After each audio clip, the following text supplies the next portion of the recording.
जल्दी आवा उनहु जाए के बा ना। हाँ हाँ बतानी। आलू प्याज कैसे बेचेला बोला, आधा आधा किलो नेनुआ भिंडी तो तोला। ओरिजिनल बटखरा रखले बाड़ा नु, ठीक से तौली है। मोदी जी वाला बटखारा है बुझाइल, कोनो दिक्कत ना होई।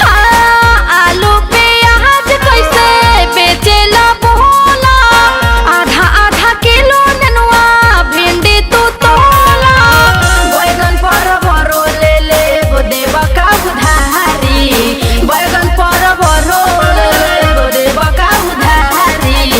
उधारी का कहले रे छेला, दे दियो ना ए भैया, ई त पहिले ही त पैसा लगले बिया। इनका त लगे बहुत खराब बा, ना दिना दे। अरे ना हो, दे दे, विश्वास रख। तू बड़ी टेंशन लेवेला, दे देब नु पैसा। नो टेंशन नो टेंशन। ना दादा ना दादा बाटे लाचारी, टूट जाई पूंजी कैसन बेचब तरकारी। ना दादा ना दादा बाटे लाचारी, टूट जाई पूंजी कैसे बेचब तरकारी। लेवे के बात लो, आना तो हमरा के जाए दो, अभी बहुत काम बा बुझाइल। सब्जी ले लो, आलू ले लो, प्याज ले लो, आई साथ में खीरो भा इहो ले लो। आई है देखो ना, आई लौका भी बा। आ लमका बैगन नहीं खा रखले। अरे भौजी, अरे हे का है देबा, असही थोड़े ना कहतनी। एक पाव खीरा दे दो, 100 ग्राम धनिया, बारी चटोर चटनी खा ले नहीं के कोनिया। आ 2-4 गो मिर्चाइयो डाल दी हो। मिर्चाई आ फ्री में? फ्री में का? आ धनिया खीरा लेत नहीं खी।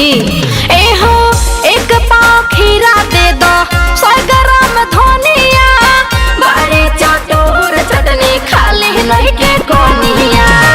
काल हुसन नगदाले हो दे दो अब की बाहरी, काल हुसन नगदाले हो दे दो अब की बाहरी।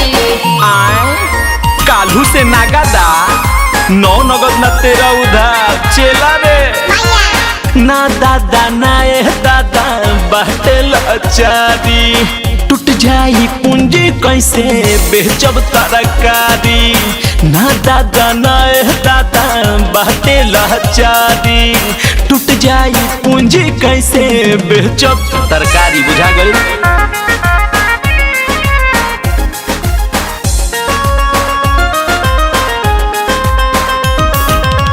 खेत में से लाइल बानी, ताजा ताजा देख लो, हमरे लेखा सुंदर बाटे, भीरी से नी देख लो।